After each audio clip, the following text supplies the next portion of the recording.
can briefly mention the topics while we're waiting.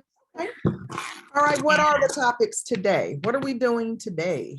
Okay, so today we're gonna have a video. We're doing something a little different today. So we're gonna have a YouTube video that has a scenario of a transaction that's happening in Florida, but we think that it's going to generate some really interesting conversation. So something that we want to share with you and talk through and talk about. Today, we also want to mention a few of our policies and procedures. You know, we do have some local policies and procedures that have recently been approved, and those are going to be available for review for you shortly. And they're actually already out posted on the intranet. So just a review of some of those procedures and things that are available to you. And so those are the main focuses or topics for today.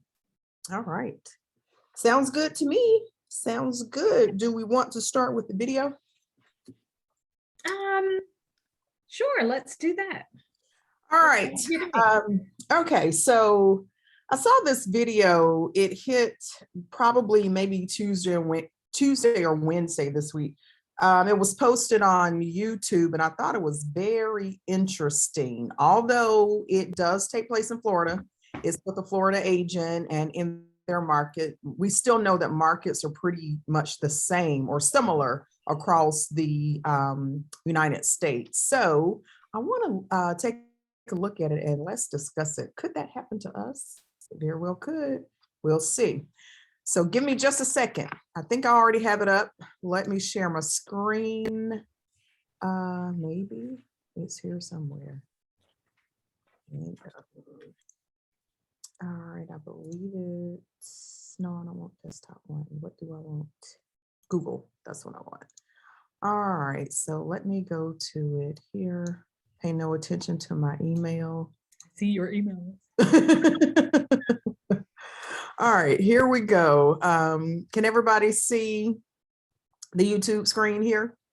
Okay, let's take a look at this. And so what happened was there was an issue with a potential buyer with the listing, and the potential buyer was upset and bothered and got the local news station to investigate this issue with this listing. So let's take a look. Tonight, a case of seller beware in this red hot real estate market. A local realtor made about $250,000 on a single transaction, but the big payday also brought some controversy. 8 on your side, senior investigator Walt Buteau joining us in studio to explain. The multiple offer situation is part of so many transactions right now, but if the seller does not see everything in writing, it can be costly. One buyer says Highest and Best did not win his bidding war, and he claims the agent put profit ahead of fairness. The Bird Key home in the middle of the dispute was on the market for $4.5 million. They knew how badly my wife and I wanted to be on the water. Sarasota resident Barry Cohen was confident in his cash offer that included a clause to go $500,000 above asking. This was the house we loved. After his offer was not accepted, he talked with the owner. Cohen says it did not take long for them to suspect his offer was not presented fairly.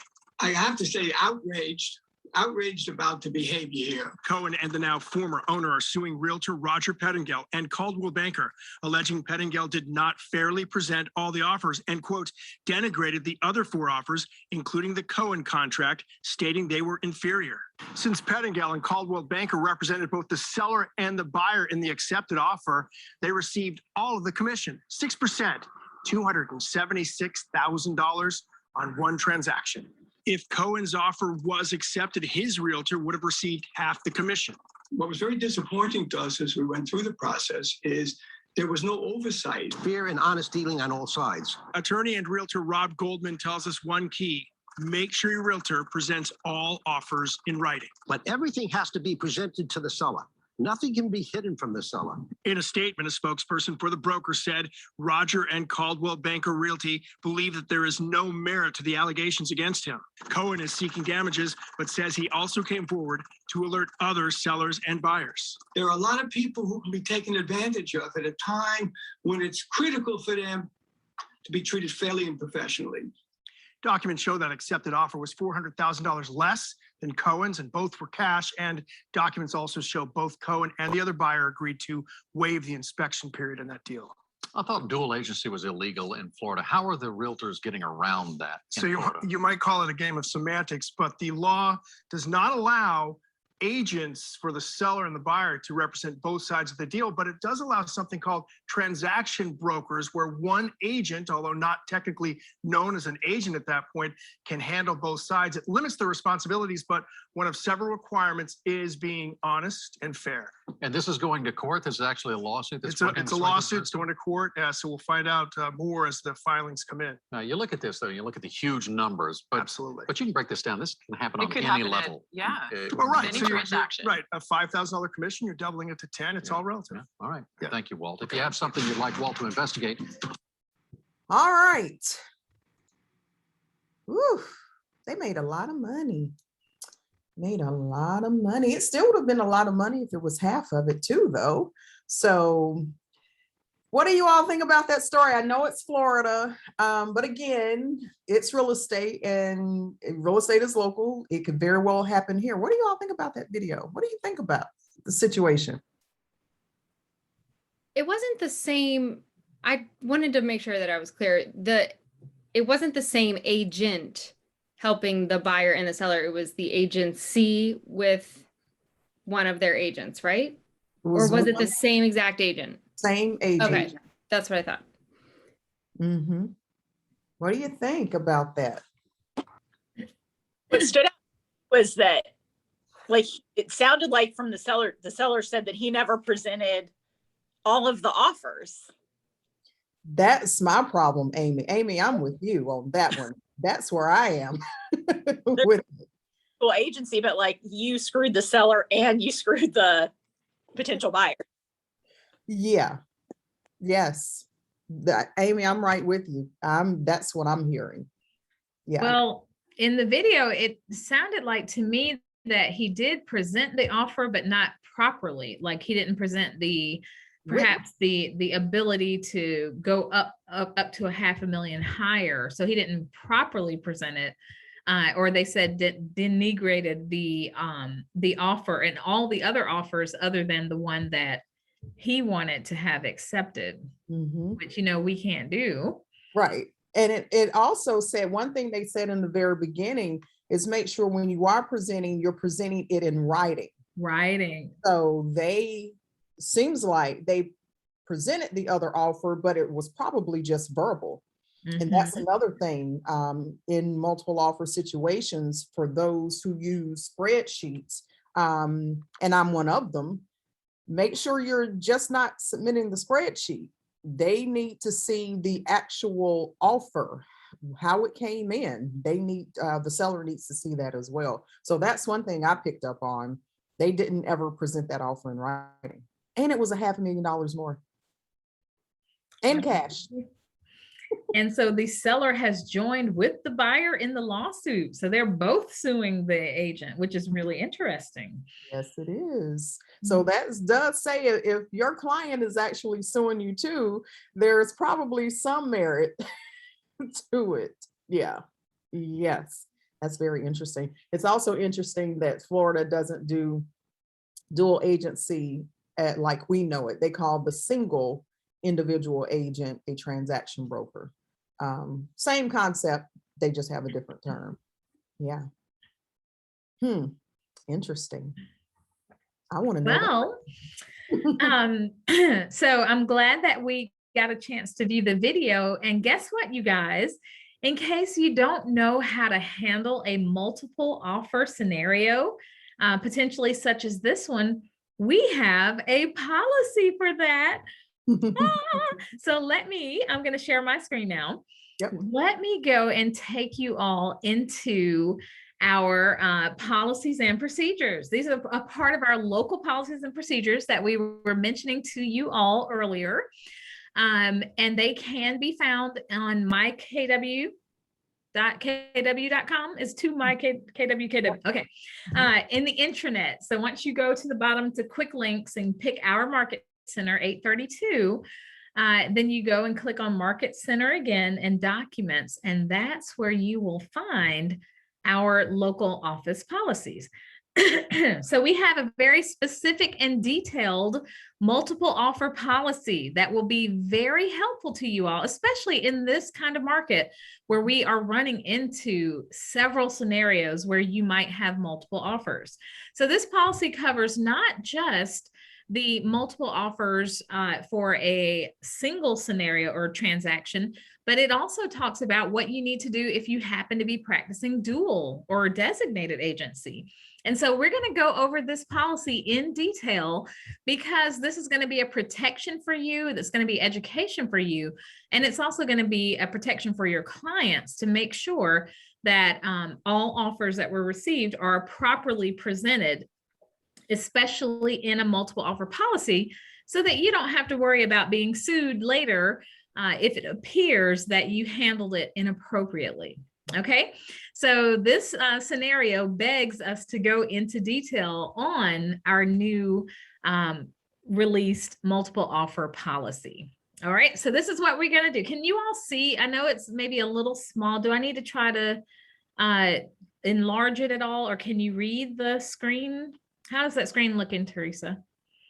I can read it, but if it can be zoomed in. Let me see if I can change the view and if we can see it just a little bit larger here. Okay, let's zoom it. How big? Tell me when to stop. Let's try 150 or so. Let's see. Is that good? Yep, that's better. Okay, good. All right. So let's take a look at this together. This is our multiple offer policy. All right, so you'll use these guidelines when you're dealing with multiple offers on your KW listing. So first, you already know commission rules. All offers must be presented to the sellers. Now, this part you might not remember, all the way to the time of a completed closing.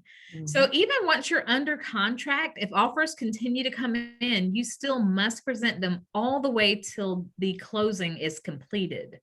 And so that's just a refresher or reminder and a clarification there that it's not just offers or offers that are received when it's pending or contingent.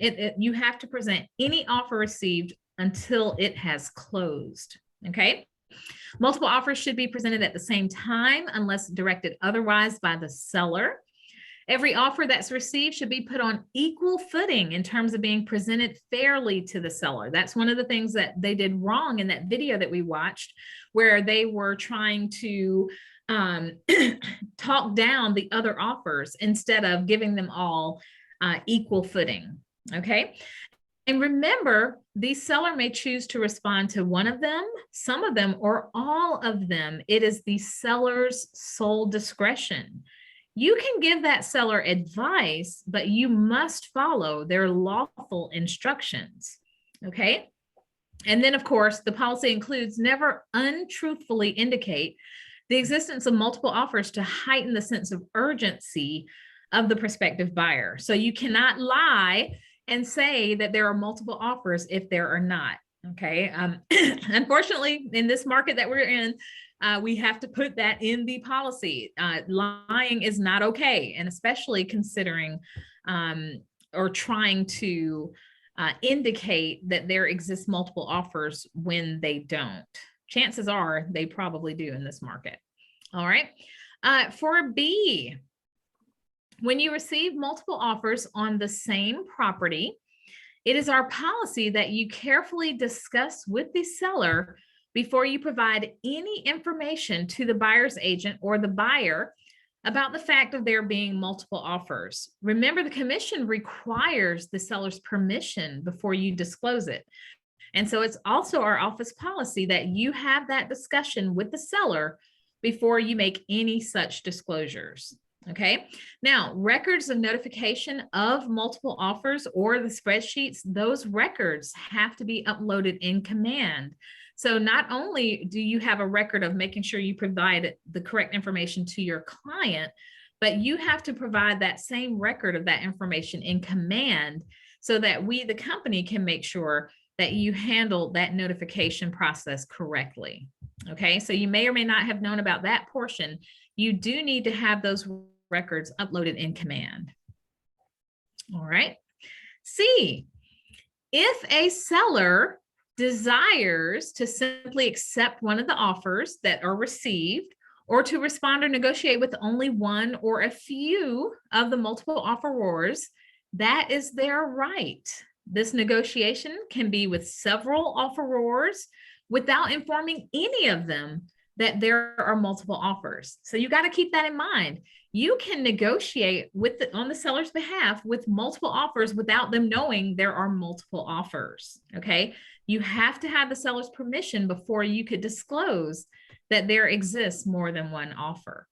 Now, remember, if you're doing these negotiations, they can be oral, they can even be by email, but you want to make sure that you never, here it is here, under no circumstances should multiple counteroffers be signed by the seller and delivered to buyers. This could put the seller in a position of multiple contracts on the same property.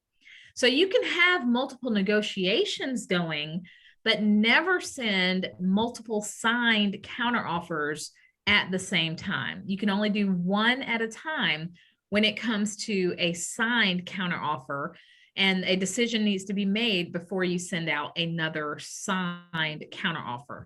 We can't have our sellers going under contract twice on one property, okay?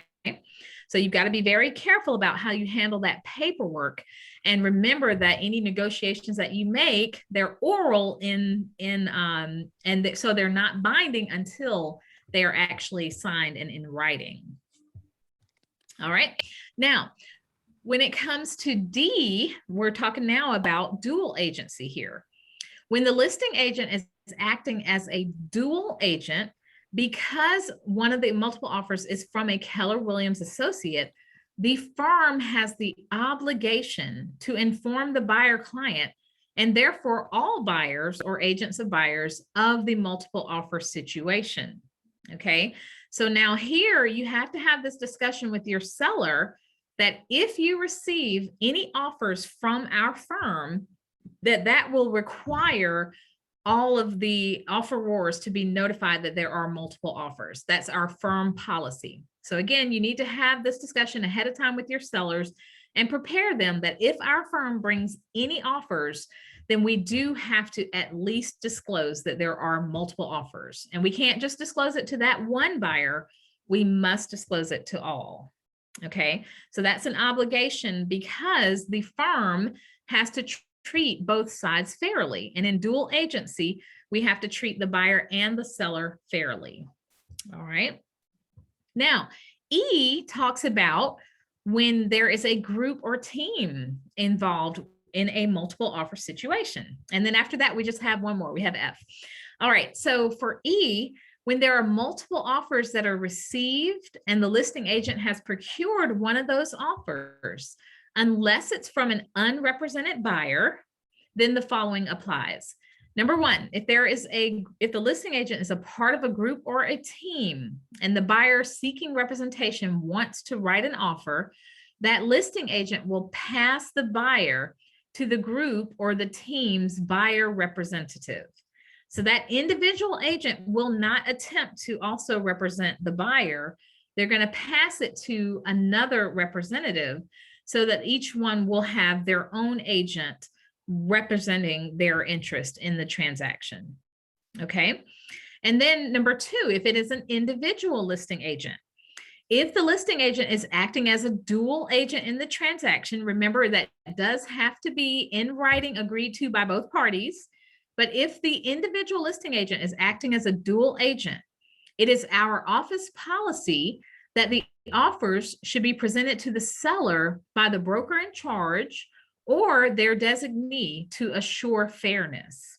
Okay, so the listing agent must direct all of the buyer's agents and buyers to send offers to broker in charge 832 at gmail.com. So that way it won't be any scenario or potential for the listing agent to have improperly or unfairly presented some offers over other offers if they are a dual agent in one of those offers. Okay.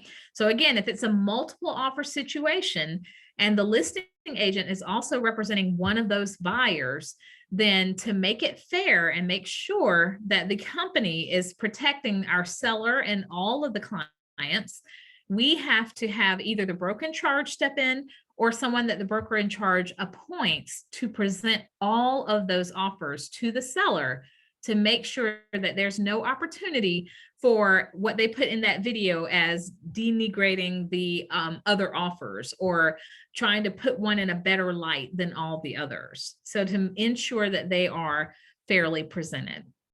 All right. And then finally, F, if there are multiple offers and a buyer's agent requests to present the offer for their client to the seller themselves, the listing agent must obtain consent from the seller. So this happens sometimes, especially in multiple offers. You do have to ask the seller, and if the seller is willing to allow the buyer agent to present the offer, then you must permit that. It is the seller's decision, and if they consent to allow it, then that buyer's agent can present the offer directly to the seller. Okay, so you cannot decline that request. You must present that request to the seller, and the seller has to make that decision. All right, so that is our multiple offer policy, and it's pretty inclusive of a lot of different scenarios you could run into, and a reminder of some of the requirements from the Real Estate Commission concerning how to handle and address multiple offers. Do you all have any questions about that?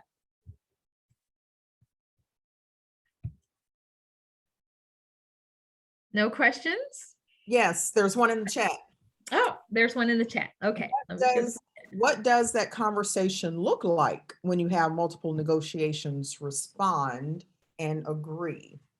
Okay, the conversation looks like whoever gets it in writing the fastest. Exactly. Remember, so a reminder that they're all verbal, they're negotiations until you get it in writing. So if you're negotiating and you have multiple negotiatings and you're coming to some sort of agreement, you're going to want to encourage them to hurry because that property is still open and available on the market and something else can come in. So you can discuss it that way without saying that there are multiple offers if you've not been authorized to do so. Good question. Yep, very good question. Yeah. Any other questions? So that was just one policy. We have 30 of them in our local office policies. They're really great.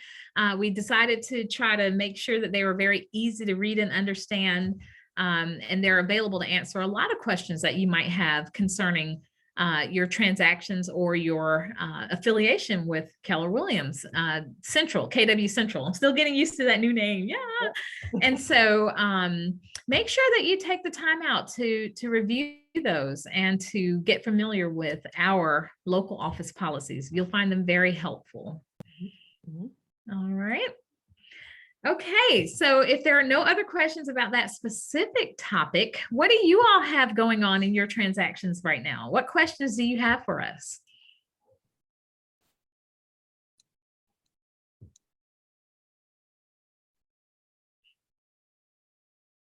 No issues, no challenges? No problem sellers or buyers? Amy, okay. It's not an issue. I just have a question. Sure. I just want to be clear. I think I know the answer. So listing, if a seller that you're going to get ready to list a house on, they're in forbearance, which ends in September. They don't want to go into foreclosure, so they're going to sell their house because they can't make their mortgage payments. Is there any kind of do I have to disclose anything or put anything on the listing agreement about that? Because they're not technically behind on their mortgage yet. Right? Okay, good question. That's a really good question. Teresa, do you want to take that one? Or you're doing such a great job. I'll let you have it. And the thing of it is, the listing agreement certainly addresses that. or, you know, it talks about bankruptcy and things of that nature. And you just made a good point, Amy. You said that they're not behind yet. So is there really anything to disclose at this point? Right. So technically, I think you said you already know the answer to that. Only at the point where a foreclosure action has been started. So when they've received foreclosure notice and it becomes public record, that's when you must disclose as well. Exactly. So if they're in forbearance, or even if they're behind on a payment or two, you still don't have to disclose it until it gets to the point where a foreclosure notice has been provided. Exactly. So I say, Amy, go get that listing and get it sold. Yeah, you can probably sell it by day 3 at the latest. Yep. You'll get it done. That's right. Get it sold. And they will think you are a hero. Good question. Good question. So on the buyer's side, if the house does end up going into foreclosure, how does that change the offer process? Like if I had a client that wanted to make an offer on the house, is the bank then involved? And so now there's another party, or is it just like what changes on the buyer side? Okay, that's a really good question.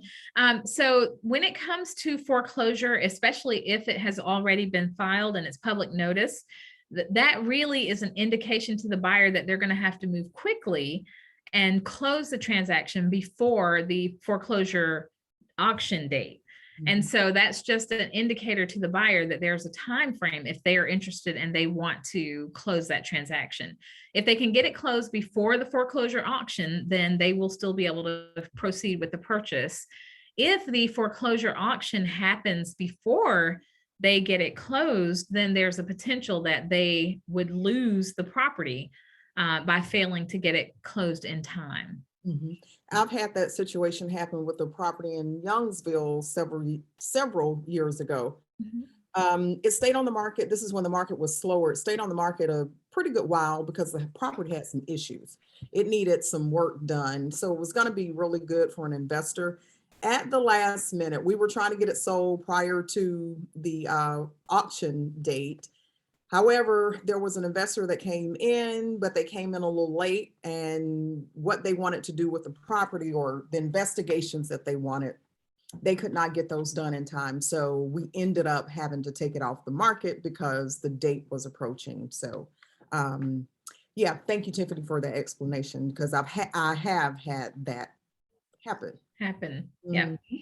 And I've had a transaction where the foreclosure auction was imminent, but the buyer was able to close it just before, like literally maybe 2-3 days before the auction, and it was able to close and stop the action.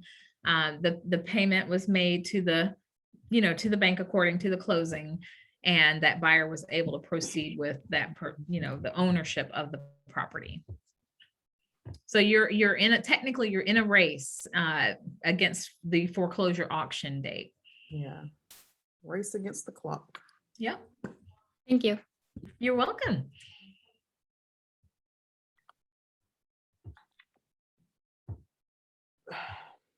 What else do you all have, or any other questions? Something happened that you've heard about, or in a transaction, something that's challenging to you?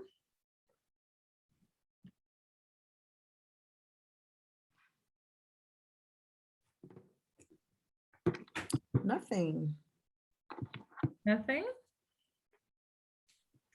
All right. Well, I just want to show you guys, just for your benefit, as I mentioned, our local office policies, they are really helpful and useful, and probably would answer a lot of questions that you do have or that might come up in the future.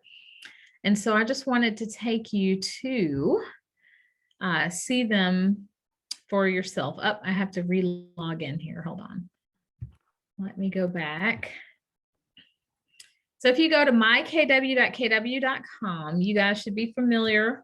This is what the screen looks like, or yours should look similar to this when you log in.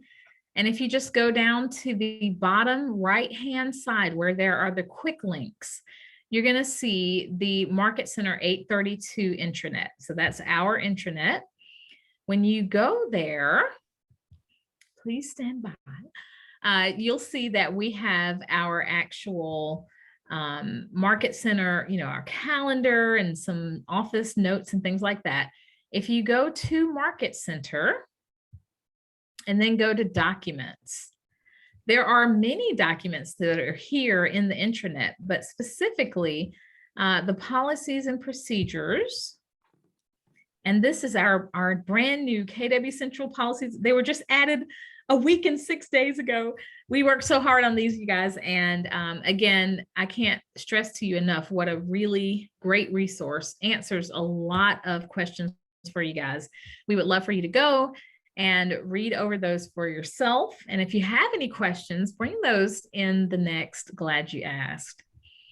All right, so just wanted to show you exactly where they are, how to get access to those, and begin to utilize those in your practice and in your business. And as you can see, you can even send and share directly from that particular link. So you're able to do that there.